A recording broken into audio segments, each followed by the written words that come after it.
Mahal, congratulations! May anak na tayo ngayon. Ano naman pakiramdam mo? Okay ka lang ba? Kaya pa? Kaya naman.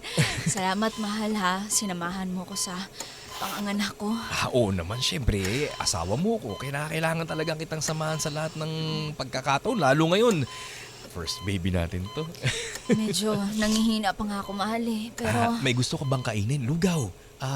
gusto ko ng lugaw. Gusto mo lugaw? Oo. Sige, pagbaba ko, dadalan kita, okay? Sige, salamat, Anong oras daw dadalhin si baby dito? Sabi nung nurse, baka mga tanghali makakasama na natin si baby. Ay, tagal pa. Oo. Bakit ano daw ba gagawin? Hindi ko rin alam, hindi ko naman natanong kasi nangihina na ako. Excuse me. Hi po, Doc. Dok, Good morning sa inyong dalawa. Mrs. Valdez, Mr. Ikaw po ba yung asawa? Opo, ako po yung asawa. Okay. Ito po yung baby ninyo. Congratulations. It's a baby girl. Ang ganda-ganda ni baby girl. salamat po, Dok ha, kasi iningatan niyo po ako nung panganganak ko. Walang anuman. Salamat. First time niyo po ba, madam, na manganak at magkaroon ng magbuntis? Opo, first baby po namin ito si baby girl namin. Okay, sige. Sige, kumalma ka na. Huwag ka na masyadong mag-effort na sumagot sa akin. Salamat. Kailangan mo, iha, na magpahinga at huwag ba masyadong magkikikilos kasi may tahi pa yung mo. Okay? Sorry. Doc, sorry, nagulat po ako. Mister, huwag ka magugulat. Ganun talaga. Kapag nanganganak, minsan pag hindi talaga kasya ang bibi, ginugunting Hinihiwa. o hinihiwa. Super honest mo naman, Dok. Kailangan tayo maging honest kasi kailangan tayo maging transparent sa ating Oo nga naman, trabaho.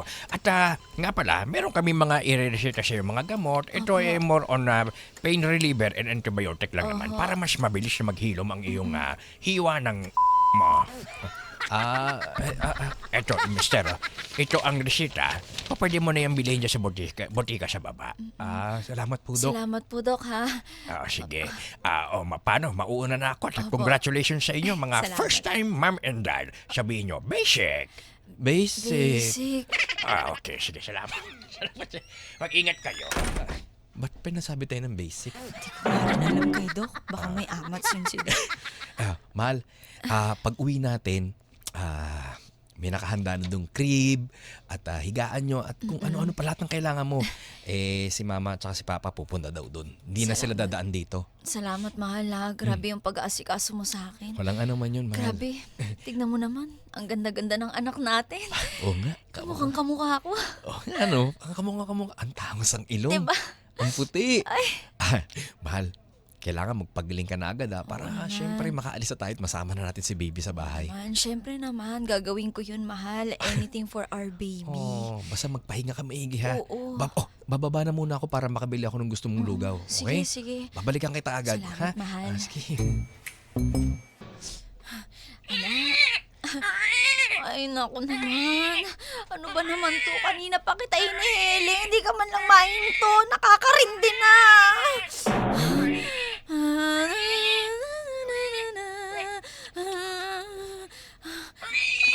Ano ba yan? Bakit nagiging parang biik ka naman, anak? Naiiyak na rin ako. Nai-stress na ako sa'yo. Ano?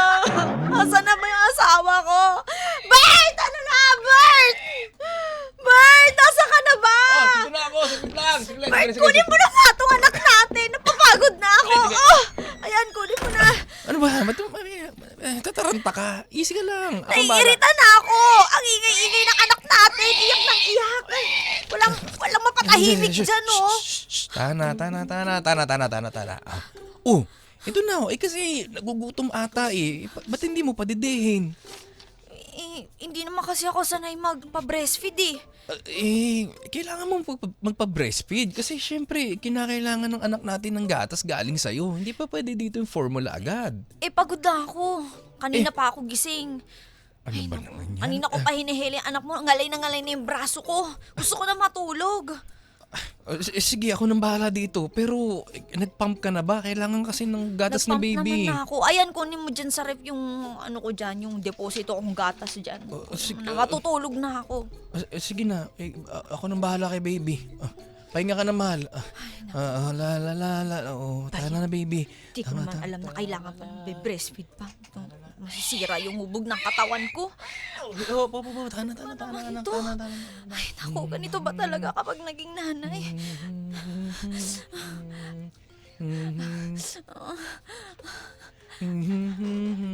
Tana baby. Ano ba yan? Papangit pa yung hulma nitong boobs ko. Ay, naku.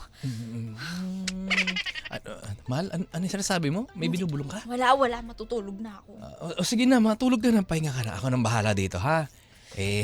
Deserve mo magpahinga. Ay, ikaw talaga. Ako nang bahala dito kay baby. Huwag mo nang alalahanin. Buti naman.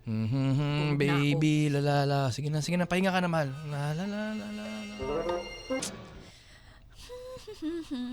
Ayan, ang ganda-ganda ko na ulit. Mahal! Ayan. Mahal, saan ka pupunta? Ganda ba ng suot ko, mahal? Tignan mo naman, Oh. Nakakapag-dress na ulit ako. Teka Oh, lang. diba? Oh. Teka lang, ba't naka-pek-pek short ka? Bakit masama ba? Hindi naman. May dress naman ako sa ibabaw, kahit maikli lang tong dress ko. Hindi. Bawal ba? Hindi, mahal. Hindi naman bawal. Ang ibig ko sabihin kasi, di ba, ang advice ng doktor, huwag ka muna magsuot ng mga hapit na damit, lalo yung salawal, kasi may yung tahi mo hindi pa magaling. Kasi gusto ko ulit maramdaman na ang ganda-ganda ko. Ano ba, nakakapagod kaya mga anak? Tsaka tingnan mo naman, parang feeling ko ang losyang-losyang ko na. Gusto ko naman maramdaman na, alam mo yun, yung pakiramdam na maging dalaga ulit. Na ang ganda-ganda, nakakapagsuot ng mga ganitong hapit na damit, mga sexy. Ano? Saglit. Paano si baby? Teka lang. Paano si baby? Napa-breastfeed mo na ba si baby? Bakit nagpapump naman ako Pwede mo naman niyang padedehin. Mahal, ang advice kasi ni Doc, magpapa-breastfeed ka, na hindi mo padadaanin sa bote, tsaka sa kung ano-anong Pwede formula. naman nga kasi yun. Hindi mo naman kasi nararamdaman yung nararamdaman ko kapag ako yung nagpapa-breastfeed. Ikaw ba yung babae? Ikaw ba yung nanay? Mahal, saglit lang ha. Huwag ka masyadong hot. Hindi Ay, ang akin lang, sinusunod lang natin yung bilin ni Doc para din kay baby at para sa'yo. Huwag mo sana ikakasama. Tsaka, nagmamadali ka bang magsuot ng mga ganyan? Hindi ka naman na dalaga. Nanay ka na eh. Kine-question mo ba yung pagiging nanay ko? Alam ko naman yung gagawin ko Sabi ko nga, pwede nga mag-pump. Hindi. Wala tayo sa ganun na kino-question kita. Ang akin lang, sundin lang natin kasi yung bilin ng doktor para mabilis kang gumaling. Tsaka syempre, alam mo naman 'di ba, breastfeeding is best for babies up to 2 years. Ilang buwan pa lang naman si baby. Kailangan ka niya. Bakit yung ibang mga bata nga nagpo-formula ka agad? Tas ipipilit mo yung gusto mo. Ayoko nga magpa-breastfeed. Tingnan mo naman malulosyang agad ako. Ayokong pumangit, Bert. Teka lang ha. Mahal, wala tayo sa diskusyon na ganito dapat Hindi ba dapat nagkakaintindihan tayo at ikaw mismo bilang ina, ikaw yung nakakaalam kung anong dapat gawin sa baby natin. Bakit ba tinuturuan mo ko kung ano dapat kong gawin? Yun ang problema Doon ako komportable. Doon ka komportable, pero paano naman yung anak natin? Paano naman ako? Anong paano ka? Inuuna mo sarili mo? Uunahin ko sarili ko dahil ako nagpakahirap dyan na 9 months ako nagdala niyang batang yan. Ando na tayo. Katuwang mo naman ako, pinapaalalahanan lang kita kasi kinakailangan mong mas prioridad mo yung pag-breastfeed ng baby. Hindi mo naman alam yung nararamdaman ko, Bert. Ano ba naman yan? Para kasi Dapat intindihin mo rin ako. Hoy, ano ba? Ba't galit na galit ka? Ang akin lang naman, inuuna mo pa yung pagiging buhay dalaga. Sinisermonan mo kasi agad ako Paano hindi kasi sermonan? Ang tilok mo rin kasi. Ako sa'yo, Bert. Hoy, Aalis na ako. Maya! Maya, ba't parang paga ang mata mo? Teka lang, ba't iba yung boses ko? Maya, ba't parang pagang-paga ang mata mo? Ay, naku, Tay. Pwede ba dito muna ako? Dito muna ako uuwi. Pwede naman dito. Ang akin lang saan ang asawa at anak mo? Andun po sa bahay, iniwan ko na muna. Aba, anak, tama ba yung ginagawa mo? Kailangan nga ng anak mo. Bakit nandito ka? Oo nga. Hindi ka naman dito na nakatira, anak. Paano sususo ang anak mo? Yun nga, Tay, ang punto Ayoko naman kasi magpa-breastfeed. Ang kulit-kulit nitong si Bert. Pinipilit na magpasuso daw ako. Saglit lang. Mahal. Sabihan mo nga tong anak mo. Mukhang may problema silang Sige mag-asawa. na, ako na bahala Ay, dyan. naku naman talaga. Ako na bahala Saglit dyan. tayo, magtitimpla lang ako. Oh, sige, Carding. Oo. Alam mo, Maya, parte ng pagiging isang ina, yung magpapa-breastfeed ka. Abay, nung ikaw pinanganak ko, ganyan din ang ginawa ko sa'yo noon. Abay, syempre, para lumaki kang malusog, walang sakit, at healthy. Yun nga yung sinasabi ng mga doktor kailangan talaga dapat magpa-breastfeed ka. Abay, sinunod ko yun. Tignan mo, ang tibay mo, pati mukha mo matibay. May narinig akong usapang Hindi, Carding, ganito kasi. Etong anak mo napakatigas ng ulo. Ay, naku. Nagsusumbong ba naman dito? Abay, sabi, ayaw niya magpa-breastfeed. Akala niya siguro kakampihan natin siya. Bakit naman hindi, Nay? Di ba may punto naman ako? Kaya ko naman kasing mag-pump. Pwede naman ho yun. Yung ibang mga bata Kumalma ka, Maya. Hindi dapat ganyan ang attitude ng isang pamilyadong tao. Lalong-lalo na, ikaw ay isang ina. Ina. Tay, pati ba naman ikaw kine-question mo yung pagiging nanay ko? Hindi ko question ang pagiging ina mo. Ina ka. Isa ka ng ina. Lagi mong tatandaan, ikaw ay pamilyado. Ang priority mo, ang iyong asawa at ang iyong anak. Up music. Yan. Paano yun, Tay? Paano naman ako? Paano kung malulosyang ako? Papangit ako. Saglit lang, hindi ako si Papa Dudut, ha? Nga nagko-comment na naman sa Facebook Live. Hindi ako si Papa Dudut. Ganito, mabalik tayo, Maya. Anak. Ganito, Sige, may dagdag ko lang, Hane. Oo. Alam mo, Maya, yung katawan natin hiram, ibinigay sa atin yan ng langit upang mapakinabangan ng ating asawa at ng ating anak. So sino makikinabang yan? Ang porma-porma mo ng ganyan, ang pinagtatalunan nyo ng asawa mo. Yung ibang tao, ini-impress mo. Paano naman yung anak mo na nangangailangan lang? Paano? Kung yung ina mo, ganyan ang ginawa anong araw, di sana ngayon wala ka na rin. Ang hirap kasi, Tay. Ano mahirap doon? Ang hirap kaya. Mahirap doon, ikaw ang mahirap kausap. Hindi ka kasi nakikinig. Pumasok-pasok ka sa pagpapamilya, hindi ka naman handa. Ang tanong, Maya, ikaw ba talaga ay handa na ba talaga mag-asawa? Tay, matagal na akong handang mag-asawa. Yun naman pala Asawa ko na nga si Bert Ayun na nga pala. May anak na kami. Ang akin lang, Ano? dapat hindi ko pa rin kinakalimutan yung sarili ko. Yung iba nga dyan nakalimutan na nila yung mga sarili nila. Tignan mo. Alam mo, Maya, ipapaunawa ko sa iyo ang paulit-ulit na sinasabi ng ina mo na wala namang masama kung tayo magpurma, kung tayo ay magbihis na ganito at umasta ng ganyan. Basta importante ang prioridad natin ng ating asawa at ang ating anak. Alam mo, anak, tama ang sinasabi ng tatay mo. Correct. Abay, makinig ka sa tatay mo. Yan.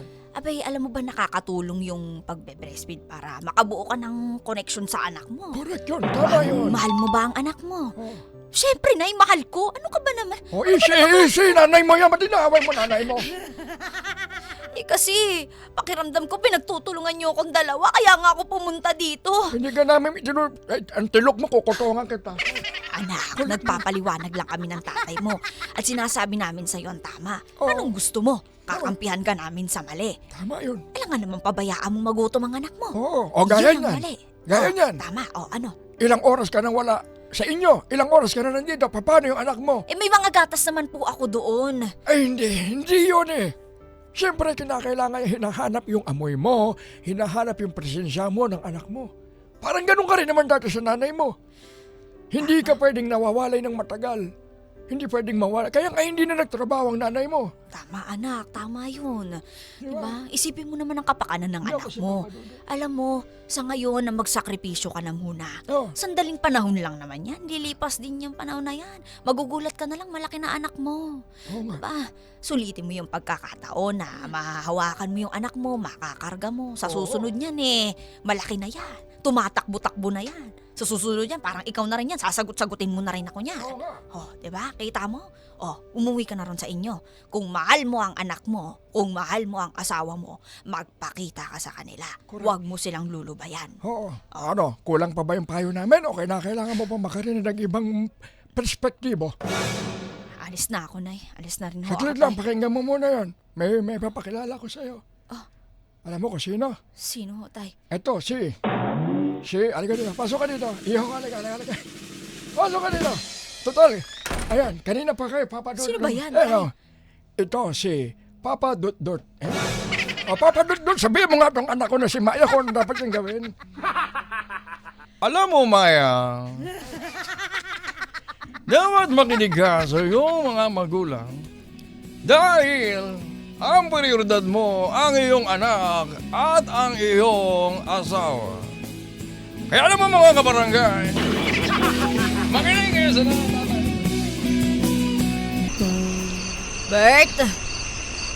Bert! Mahal. Oh, Maya.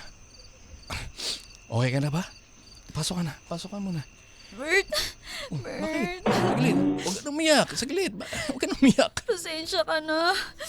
Pasensya ka na kung ang tigas-tigas ng ulo ko.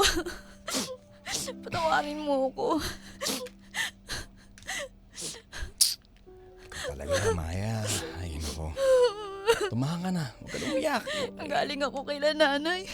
Alam mo ba, dapat magsusumbong ako sa kanila pero napag-isip-isip ko rin na napakabaka sarili ko, Bert. Huwag ka na umiyak. Magigising pa yung anak mo. Alam ko doon ka nagpunta kina nanay at tatay. Kasi tumawag rin naman sa akin si tatay eh. Sabi niya, doon ka nga. Susumbong ka. Sinabi rin naman nila nanay at tatay na pinababalikan na agad nila dito kasi nga walang kasama yung bata at hinahanap ka. Actually, iyak nga ng iyak eh. Pero, ganun talaga. Okay ka na ba? Napagtanto mo na ba? Okay naman na ako, Bert. Kaya lang, kinakabahan ako kasi mapapatawad mo pa ba ako? Mahal mo pa ba ako? Baka mamaya iwan mo na ako. Saglit lang, Maya. Saglit. Wala tayo sa ganun, huy. Wala tayo sa ganun. Hindi kita hihiwalayan ng dahil lang sa ganito na simpleng bagay. Maya, kaya kita pinakasalan kasi mahal kita. At kaya kita pinakasalan dahil ikaw ang gusto kong makasama sa habang buhay, sa hirap at ginhawa. At hindi na, dahil sa maliit na problema na to, iiwan kita, lalong-lalo na meron na tayong anak. Sorry talaga, Bert. Pasensya ka na. Pangako ko sa'yo, magsasacrifice ako para sa anak natin. Masyado kasi ako nako-conscious eh. Natatakot ako baka mamaya lait-laitin ako ng mga tao sa labas na ang pangit-pangit ko na. Alam mo, Maya, mahal, kahit nalaylay pa yung mo, baliwala yan. Ang importante, ikaw. Di ba? At anuman, magbago man ang itsura mo, tumaba ka man, pumayat ka man, o ano pang pagbabago sa katawan mo, mamahalin pa rin kita kasi mahal kita bilang ikaw. Totoo ba yan? Kahit magbukang losyang ako, kahit lumaylay yung mahal mo Kahit- pa rin ako. Kahit ano pang lumaylay sa'yo, kahit pa lumaylay pa yung mo, tsaka yung mo, at yung mo, mamahalin pa rin kita. Dahil ikaw ang gusto kong makasama Talaga ba? panghabang buhay. Mahal na mahal din kita, Bert. Salamat. Iniintindi mo ako. Hindi, Napakahaba ng pasensya mo sa akin. hindi magbabago yan, Maya. Kaya, tana. Andito ako, kakampi mo ako, kasama mo ako, asawa mo ako. Hindi mo ko kalaban, okay? Salamat, Bert. Salamat.